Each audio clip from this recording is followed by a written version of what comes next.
ఆధునికత, ఆధ్యాత్మికత ఎట్లా కలిపారు ఈ రెండిటిని? చిన్నప్పటి నుండి అంటే నాకు మా నాన్నగారు ఏంటంటే మాది స్మార్త కుటుంబం. ఓకే. చిన్నతనం నుండి స్మార్తం ఎలాగో నేర్చుకుంటూ ఉండేవాడిని. ఓకే.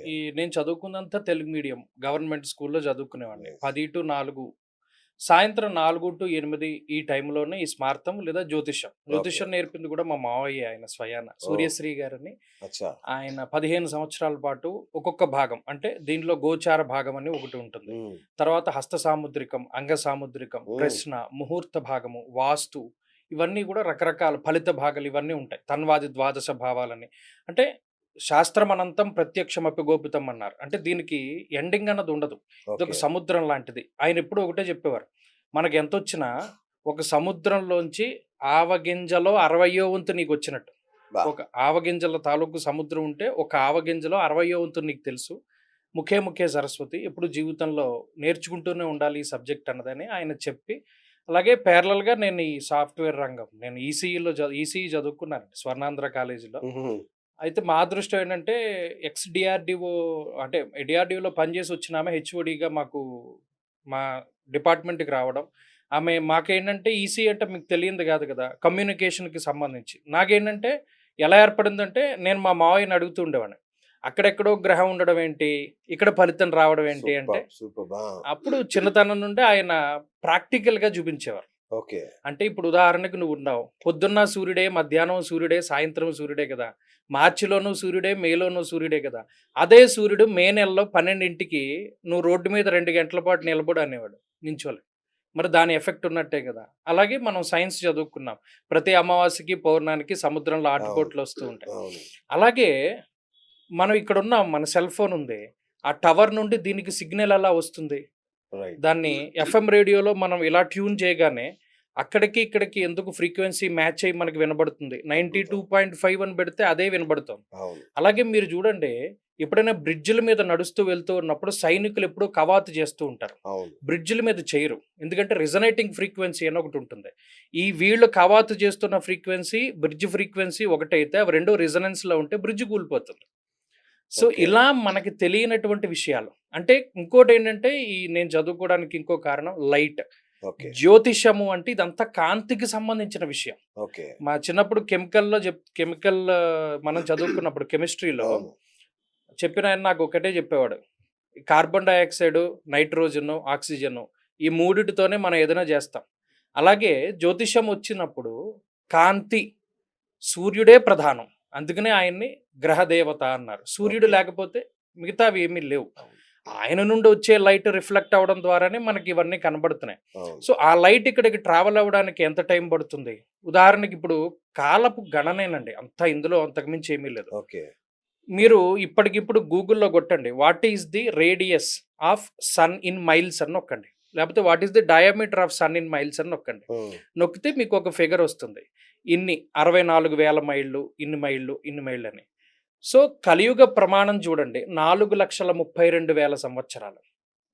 ఈ 4,32,000 సంవత్సరాలు ఎలా వచ్చింది అంటే ఈ డయామీటర్ ఆఫ్ ది సన్ నుండే డెరైవ్ అయ్యి వచ్చింది మనకి. ఓహ్! మనకి అందులో తెలిసిపోతుంది. ఓకే. సో, ఇదంతా లింక్. మనం ఉన్నటువంటి బౌండరీస్ మనం ఎంతకాలం బతకాలి? ఎలా బతకాలి? ఆయు కర్మ చ విత్తం చ విద్యా నిధనమేవ చ. పంచైతాని విలిఖ్యంతే గర్భస్థ్యస్య విదైహినః. 5వ నెలలో, 6వ నెలలో ఉన్నప్పుడే ఆయుర్దాయం బ్రహ్మగారు రాసేస్తాడు. హ్మ్. అంటే ఈ శరీరము ఇంతకాలం బతుకుతుంది. ఓకే. కర్మ వీడు ఏ పని చేయాలి? డాక్టర్, పొలిటీషియన్, లేకపోతే ఇంజినీర్, లేకపోతే ఇలా డైలీ పని చేసుకోవాలి. విత్తంచ ఇంత డబ్బు సంపాదించాలి. అది కూడా రాసి పెట్టేసి ఉంటుంది. ఓహ్! మనం ఈర్ష్యాద్వేషాలు ఎక్కువైపోయి పక్కవాడికి ఏదైనా రూపాయి వస్తుంటే మనం పాడు చేసేద్దాం అనుకుంటాం. అవును. ఎవ్వడి రూపాయి పాడు చేయలేడు. ఓకే. వాడికి ఎంతైతే రాసి పెట్టుందో వాడు దాన్ని అనుభవిస్తాడు, సంపాదించుకుంటాడు. ఇలా ఆయు కర్మచ విత్తంచ విద్యా నిధనమేవచ. వాడికి ఎంత విద్య రావాలి, ఎంత చదువుకోవాలి అన్నది కూడా ఓకే. భగవంతుడు రాసేస్తాడు. అంటే మీరు చూడండి ఒక మౌల్డ్ ఉంటుంది. అంటే ఇప్పుడు వినాయక చవితులకి, అమ్మవారికి ఒక అవును. మౌల్డ్ ఉంటుంది అవును. కదా! దానిలో మట్టేస్తే ఆకారం వచ్చేస్తుంది. అలాగే ఫస్ట్ శరీరం ఫార్మ్ అయిపోతుంది. ఫార్మ్ అయిపోయిన తర్వాత ఓహో! ఈ శరీరం ఇటువంటిది. దీనికింత ఆయుర్దాయం ఉంది. లేపోతే ఇది కర్మ జేయాలి. ఇంత సుఖంగా, భోగంగా అనుభవించాలి. ఓకే. అలాంటి ప్రాణిని ప్రవేశపెడతాడు భగవంతుడు. ఓకే. అందుకనే పెట్టి పుట్టాలి అంటారు. అచ్చచ్చా! ఓకే. అదాన దోషేణ భవే దరిద్రో దారిద్ర్య దోషేణ కరోతి పాపం. పాపాదవస్యంతి యాంతి నరకం పునరేవ దరిద్ర పునరేవ పాపి అన్నాడు. పెట్టి పుట్టడం అంటే ఏంటి? ఈ జన్మలో మనం ఏదైనా దానం చేసామనుకోండి, అవును. వచ్చే జన్మలో భగవంతుడు దానికి అనుబంధంగా మనకి జన్మనిస్తాడు. ఓకే. మనం ఓకే. దానం చేసినందుకు. అచ్చచ్చా! సో ఇవన్నీ ఏంటంటే ఇవన్నీ ఇంటర్లింక్డ్. ఈ కాంతి, లేకపోతే ఈ సమయము, ఈ సూర్యుడు, ఈ గ్రహాలు, ఈ టైము, ఈ ఫ్రీక్వెన్సీలు, ఈ మాడ్యులేషన్లు మన కంటికి కనిపించేవి, కనిపించనివి ఇలా మనం లెక్క పెట్టుకుంటూ పోతుంటే ఉత్త లైట్ గురించి మనం చదవడానికి మన జీవితం సరిపోదు. బా! ఉదాహరణకి ఇప్పుడు మనకి లైట్లు ఫోకస్ అవుతున్నాయి.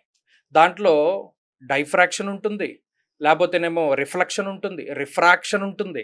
ఇలా చాలా రకాలుగా లైటు లోపలికెళ్ళడం, బయటికి రావడం ఉంటాయి.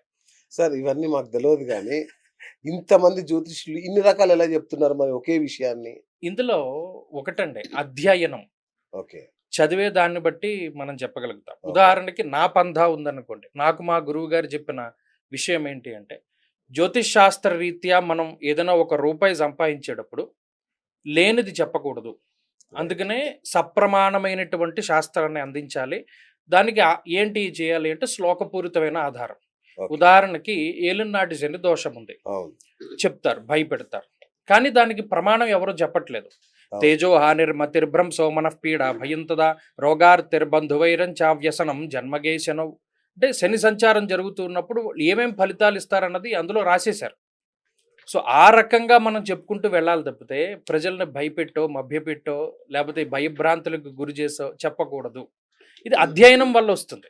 ఇప్పుడున్నటువంటి పరిస్థితులు ఏంటి అంటే 30 రోజుల్లో తెలుగు, 30 రోజుల్లో అవును. ఇంగ్లీష్ ఎలాగా, అచ్చా! 30 రోజుల్లో జ్యోతిష్యం ఎలాగా. సార్ నాకు తెలిసిన ఒక ప్రముఖ జ్యోతిష్యుడున్నాడు. ఆయన ఏమంటాడంటే, మంచి చెప్పడానికి ఏముంటదబ్బా! చెడు చెప్తే గదా నువ్వేమన్నా తెలుసుకొని పరిహారాలు చేసుకొని బాగుపడతావు. హ్మ్. మంచెందుకు చెప్పాలి నేను అంటాడాయన. అవును. అది కరెక్టే. హ్మ్. అంటే ఇది ప్రాస్పెక్టివ్ డిఫరెన్స్ అంటారు. ఓకే. నిజానికి శాస్త్రంలో ఏం చెప్పారంటే, మహత్ కష్టం న వక్తవ్యం కించిత్ కష్టం తు సూచయేత్. అంటే ఏంటి? ఏదైనా ఒక పెద్ద ఇబ్బంది ఉంది. దాన్ని మనం చెప్పడం అనేటువంటిది దాచిపెట్టి కొంచెం కష్టం చెప్పాలి. ఉదాహరణకి ఎవరికైనా జ్యోతిష్యంలో షష్టాష్టకాలు పట్టాయి. అవును. ఏదైనా ఇబ్బంది ఉంది, ప్రాణాపాయం ఉంది. ఒరే బాబు! ఈ నెలల్లో నువ్వు జాగ్రత్తగా ఉండాలి. కొంచెం గడ్డు కాలం నడుస్తోంది. జాగ్రత్తగా ఉండు అని సూచన చేయమన్నారు. ఇది ఎప్పుడు? ఇదివరకు కాలంలో. ఓకే. ఇప్పుడు అంత టైం ఉండట్ల. అంత అవును. ఎవరు వినట్ల. పీకల మీదకొస్తేనే గాని ఎవడు ఏమి చేయట్లేదు. కరెక్ట్. అవును. సో, ఈ జ్యోతిషం అన్నది ఎలా ఉంటుందంటే, చెప్పేటువంటి వాడు ఒక హైట్‌లో నుంచొని చూస్తున్న వ్యక్తికి వ్యూ ఒకలా ఉంటుంది. నేల మీద ఉన్న వ్యక్తికి వ్యూ ఒకలా ఉంటుంది. వీడికి ఎక్కువ సైట్ కనబడుతూ ఉంటుంది. అంతే గదా! అదే ఇది శాస్త్రం. ఇది ఫ్యూచర్‌ని తెలుసుకోవడానికి, దాని గురించి మనం జాగ్రత్త పడడానికి తప్పితే ఇంకేమి కాదు. హ్మ్. అయితే ఇంకా మనకు తెలియని విషయం ఏంటంటే, ఏదైనా ఒక ఉపద్రవాన్ని మనం తప్పించుకోవచ్చా? ఆ! యెస్. తప్పించుకోవచ్చా? ఇది సాధ్యపడదు. చాలామందికి తెలియని విషయం ఏంటి అంటే, ఏదైనా రెమెడీలు చేయడం ద్వారానో, ఏదైనా ఒక ఇది చేయడం ద్వారానో పూర్తి స్థాయిలో మనం దేని నుండి బయటపడలేం. ఓకే. దీనికి ఒక ఉదాహరణ చెప్తాను. ఒక పెద్ద సైంటిస్ట్, జ్యోతిష శాస్త్రవేత్త ఒక ఆయనున్నాడు. ఓకే. రాజు ఆస్థానంలో పనిచేస్తున్నాడు. రాజుకి కొడుకు పుట్టాడు. పుట్టగానే ఈ జ్యోతిష్యుడు వెళ్ళి, పలానా సంవత్సరానికి, పలానా మాసంలో, పలానా టైంకి ఇతను చచ్చిపోతాడు. అది కూడా పంది వల్ల చచ్చిపోతాడని చెప్పాడు. రాజుకి ఆశ్చర్యం వేసింది. ఇతను మరి వదిలేసే వ్యక్తి కాదు. అలా అని కొడుకు ప్రేమ. పుట్టగానే నువ్వు మంచి చెప్పాల్సింది మానేసి ఇలా చెప్పేవేంటని జైల్లో వేస్తాడు. మనసులో పీకుతూ ఉంటుంది. పీకుతూ ఉంటే అప్పుడు సరే ఆ జ్యోతిష్యుడు చెప్పిన టైం, ఆ సైంటిస్ట్ చెప్పిన టైం రానే వచ్చింది. ఈ కొడుకుని ఏం చేస్తాడంటే ఒక ఒంటి స్తంభం మేడ కట్టి దాంట్లో విలాసవంతమైన భవనంలో పెట్టి ఆడుకోమంటాడు. నువ్వు ఈ టైం గడిపేంత వరకు మా పిల్లాడిని కాపాడండి అని చెప్పి భటులకి వాళ్ళకి చెప్తారు. అంతా అయిపోయి కరెక్ట్‌గా ఈ టైం దాటిపోతుంది. ఉదాహరణకి 12:29 అన్నాడనుకోండి. 12:33 అవుతుంది. హమ్మయ్య! కొడుకు బతికాడు సేఫ్ అనుకుంటాడు. ఈ లోపల భటుడొచ్చి, "ఏవండీ మన రాజకుమారుడు చచ్చిపోయాడండి." "ఎలాగా?" అంటే, "పైనుండి మా అంతస్తు మించి కింద పడి చచ్చిపోయాడండి." వెంటనే జ్యోతిష్యుడిని తీసుకురమ్మంటాడు.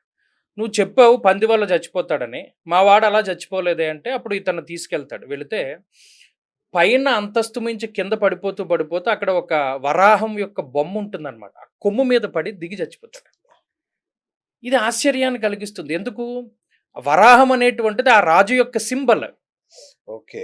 ఒక్కొక్కళ్ళకి ఒక్కొక్క సింబల్ అవును. ఉంటుంది కదా! అది అవును. అందుకని వాళ్ళు ఏ బిల్డింగ్ కట్టినా దాని మీద వరాహం యొక్క సింబల్ పెడతారు.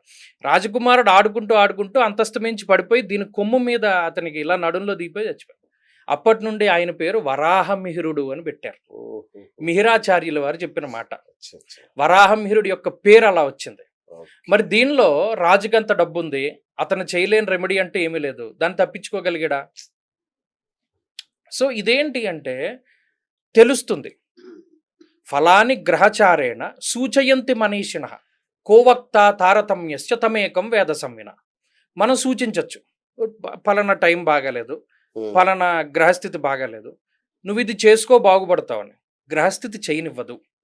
నిజంగా చేస్తే బాగుపడే అవకాశం ఉన్నా కూడా గ్రహస్థితి చేయనివ్వదు. మరి ఈ పరిహారాలెందుకు? అదే చెప్తున్నాను. ఇదంతా కూడా తమేకం వేద సంవిన. మనం ఆ చేసేటువంటి పరిహారం ఎంత శ్రద్ధగా చేస్తున్నామన్నదే భగవంతుడు చూస్తాడు. మనం ఎంత డబ్బు ఖర్చు పెట్టామని గాని, లేకపోతే ఎంత ఆర్భాటంగా చేసామని గాని చూడ్డు. నువ్వు కూర్చున్న దాంట్లో ఎంత భక్తి ఉంది. మరి చాలా ఉదాహరణలు. నేను ఎన్ని జాతకాలు చూసినప్పుడు పలానా టైంలో ఇబ్బంది పడాలి కదా! పడ్డారా? పడ్డానండి కానీ బయటపడ్డానంటే దానిలోంచి అని చెప్తూ ఉంటారు. ఆ! ఏది కాపాడుతుంది వాడిని? ఓకే. దైవ బలం కాపాడుతుంది. ఓకే. వాడు చేసుకున్న కర్మ ఫలితం కాపాడుతుంది. ధర్మదేవత ఎప్పుడూ రక్షిస్తుంది. అలాగే ఈ దేవతలు, ఉపాసనా దేవతలు వీళ్ళందరూ అవును. రక్షిస్తారు. హుహు. అవేం ఉత్తినే పోవు గదా! ఓకే. మరి అవన్నీ ఎక్కడికి పోతున్నాయి? మనం చేసిన పూజలు నిష్పక్షపాతంగా చేసినప్పుడు. ఓకే. ఇప్పుడు మాకు కొన్ని గ్రూపులున్నాయి. మా భవిష్యదర్శిని గ్రూపులని. అందులో ఎక్కడా రెమెడీలు